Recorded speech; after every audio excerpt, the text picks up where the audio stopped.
Hello, everyone, and thank you for joining this session of Amazing Love entitled 5 Ways You May Be Destroying Your Marriage. My name is Trina Harrison, and thank you again for supporting the ministry of Amazing Love. It really means a lot to me to help marriages survive. I myself am married to the JJ Harrison of JJ Harrison and Youthful Praise, and believe it or not, myself and JJ did not start off in a very good place. Our marriage was very tumultuous for the first 10 years, I would say, or maybe a little more. Our marriage was just not in a good place at all. Mind you, I was very, very young when we got married. So I found myself at an early age searching the scriptures and finding out that healing not only applied to our bodies and our minds and our spirits, but healing applied to marriage as well. So here I am, some 23 years later, still trying to encourage people to fight for your marriage. And the reason why I chose the title 5 Ways You May Be Destroying Your Marriage is because I feel like we give the enemy too much room, or we give the enemy too much credit for what's going on in our marriages today. We always say that the enemy did this, he did that, and he caused this and he caused that, where some of it may be our actions. Now, I do believe that if we give the enemy the opportunity, he will use these things to destroy our marriage.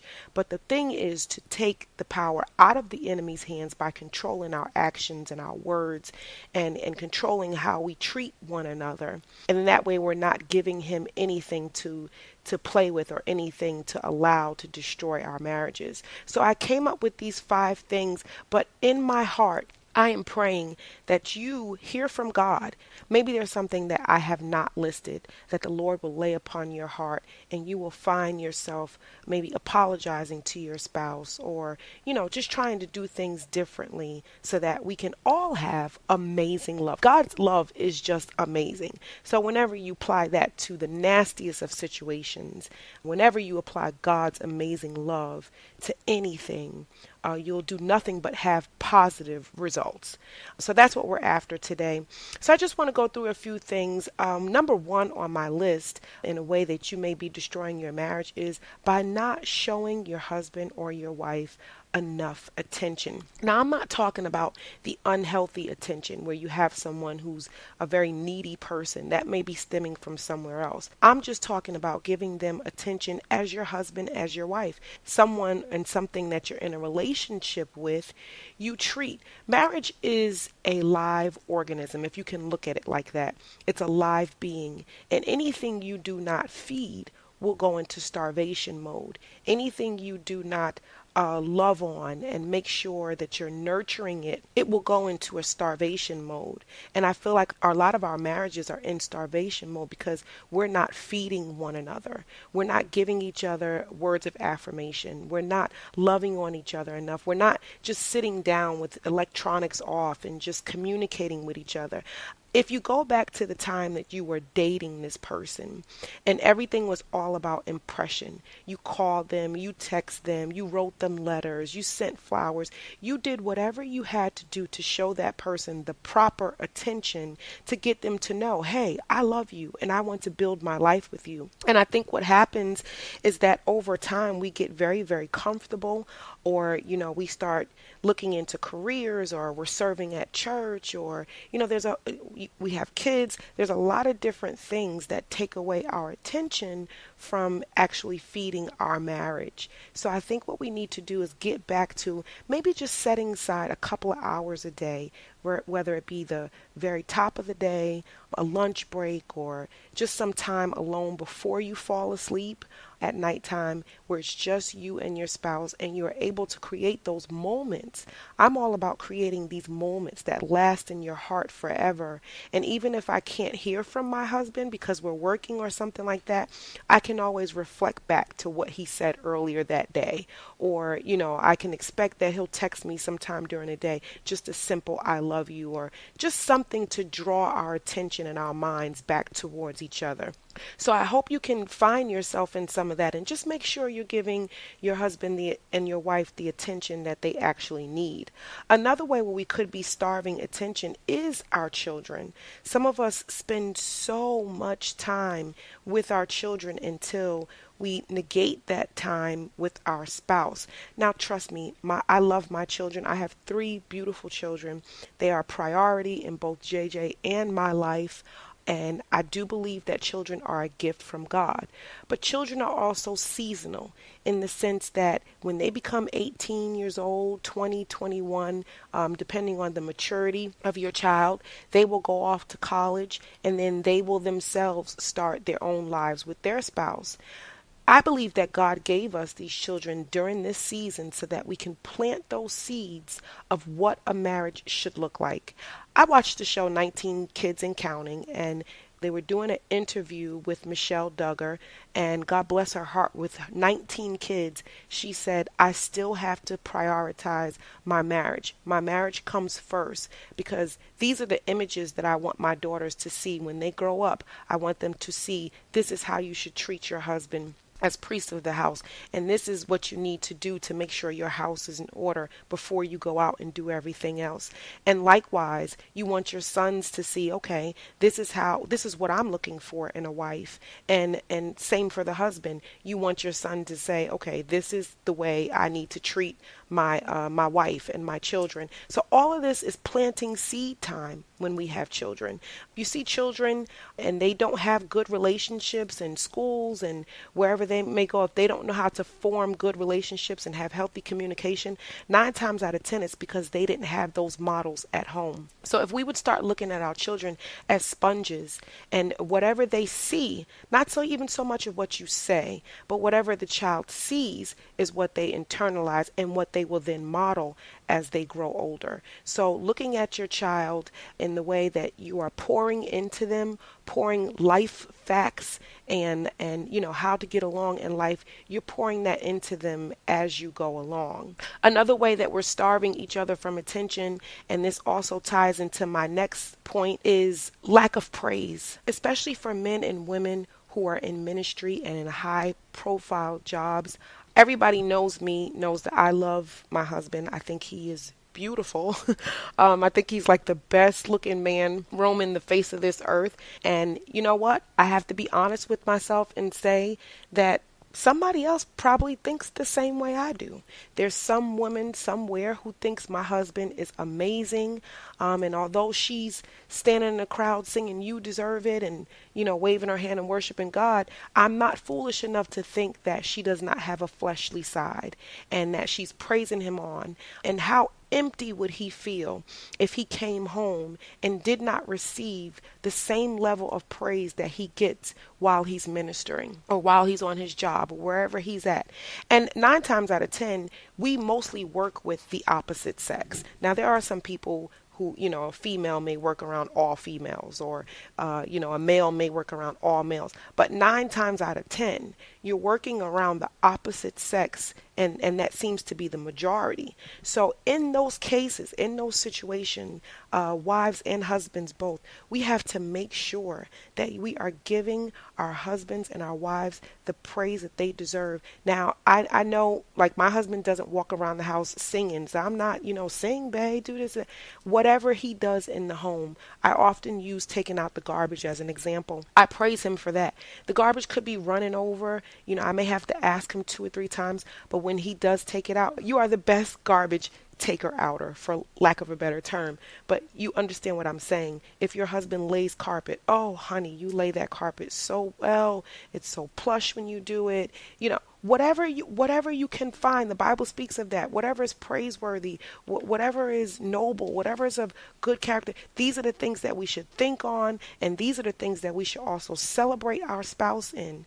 I've noticed with affairs and things like that, it seems to be that whoever is the mistress or whoever that third party is, your spouse may gravitate to that person because of the fact that they praise them and they realize the good qualities. And even if the qualities that they're picking out are not so good, they will still fluff it up. They will still give it the attention it deserves. And I'm not saying that that's right. I'm not saying that it's healthy. I'm just saying, again, you may be destroying your marriage by not applying the attention and not giving your spouse the praise that they deserve. Look, I want us to realize that God is a relational God.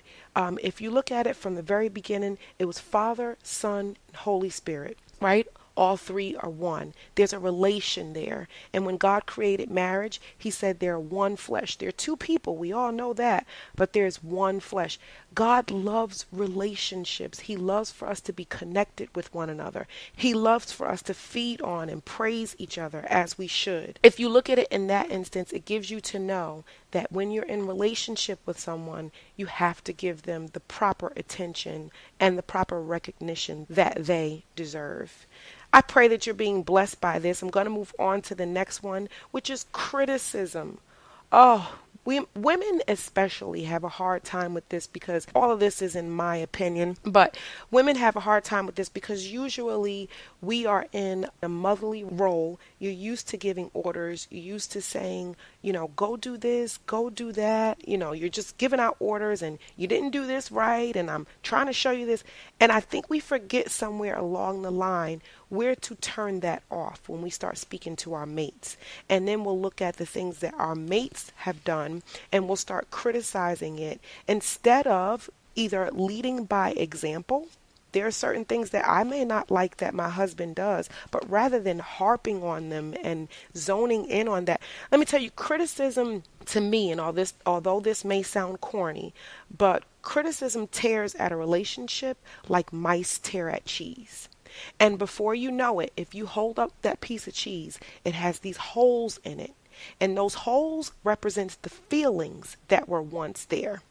Where there was once patience, where there was once loving words, where there was once kindness, now you have holes because criticism has tore into those things and basically destroyed them. So then you're sitting back 2 or 3 years later and you're like, wait a minute, I don't feel like I'm in love with this person anymore.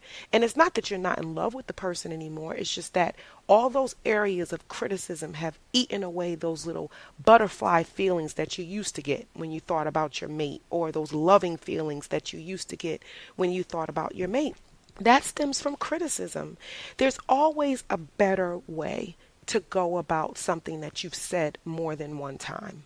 And it's not to say that the person is being rebellious, but you have to consider the fact that we are two different people.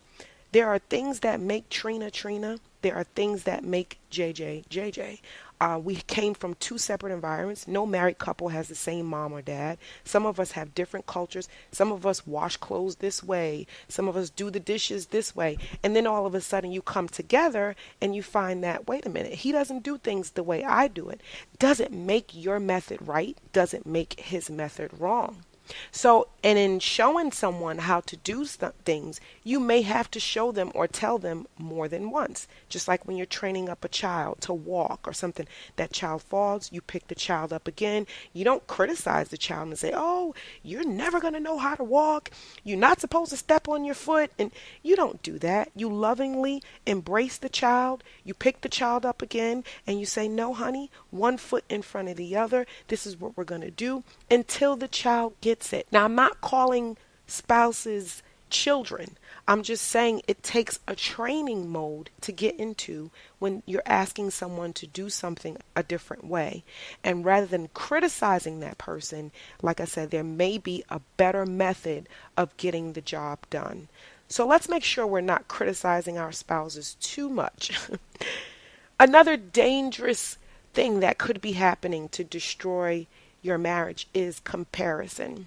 Comparison is very, very dangerous. First of all, because it starts in your mind, but then it can actually have some effects on your behavior. And those are the things I want to talk about. I heard someone say, and this saying is very, very true.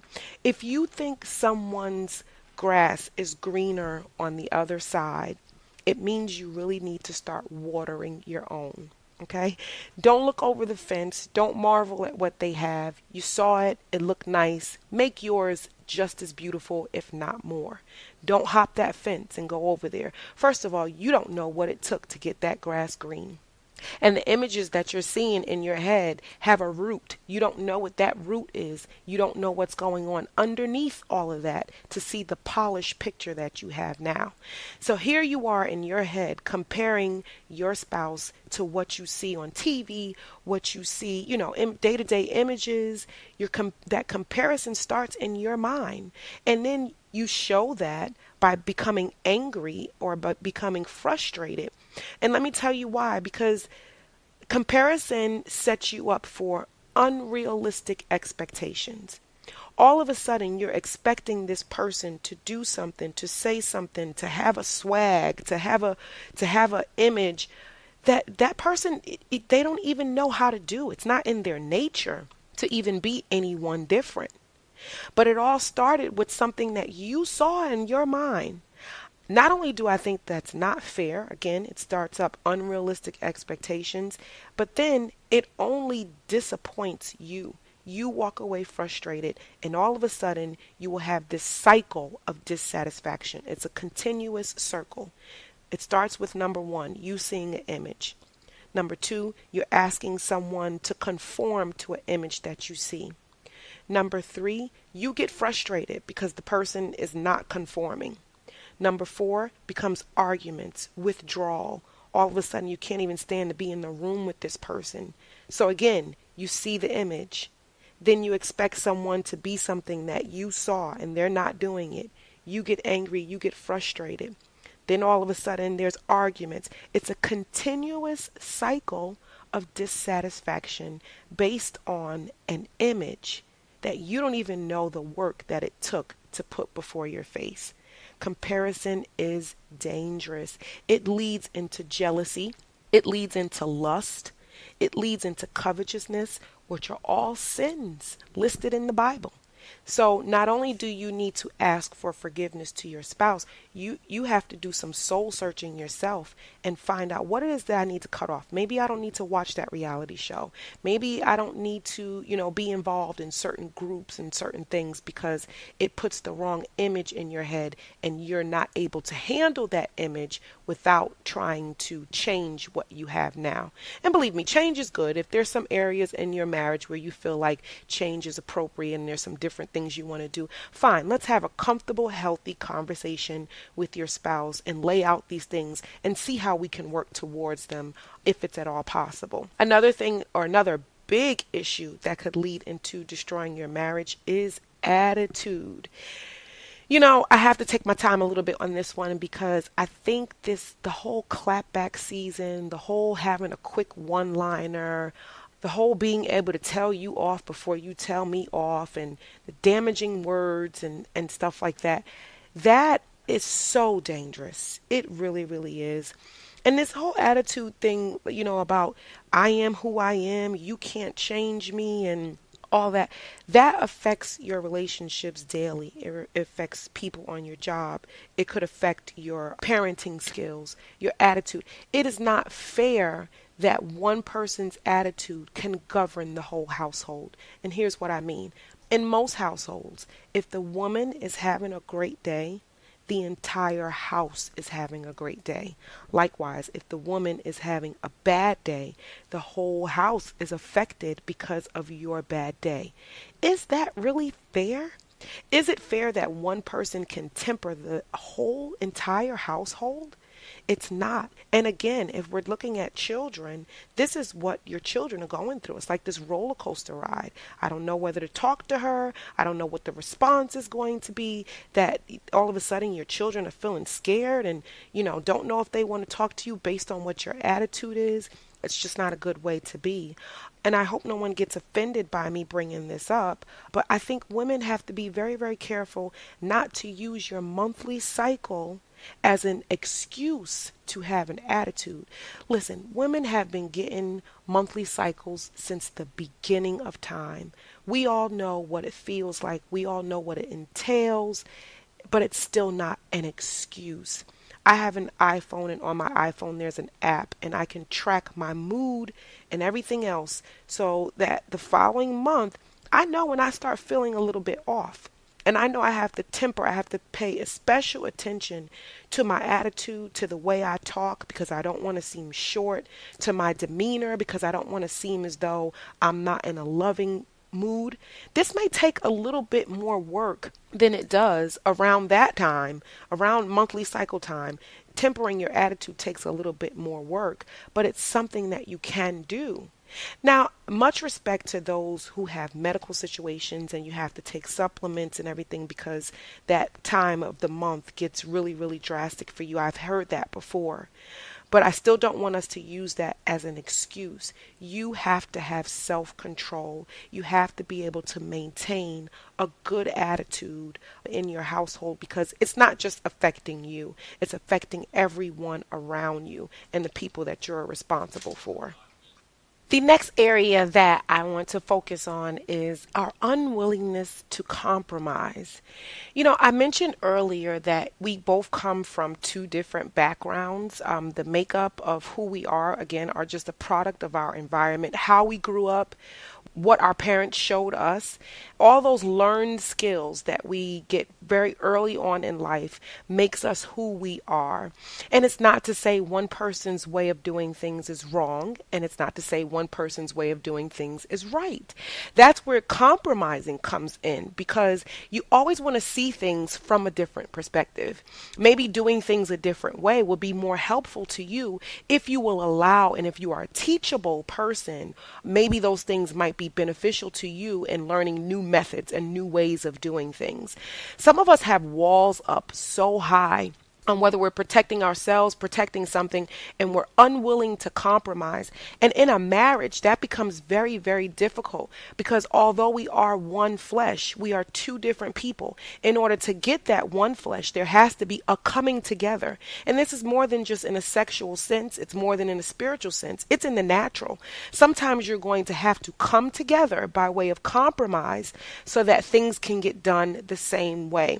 I advise you, if you are suffering with something that you have a wall up on and you're very stern against, I really admonish you to reevaluate what that is. Maybe sit down and talk to a therapist or something that you can go over that, because not only will that hurt in your relationship with your spouse, but it could hinder you from future jobs and from, future career moves. When people find that you are not workable and you're unwilling to compromise on certain issues, it could really stunt your growth and going further in whatever your heart's desire is. So like I said, all of these things, although they may be destroying your marriage, they could very well be destroying your life. So it's very critical to take note of these areas and make sure that you're giving yourself room to grow and giving yourself room to learn in all of them.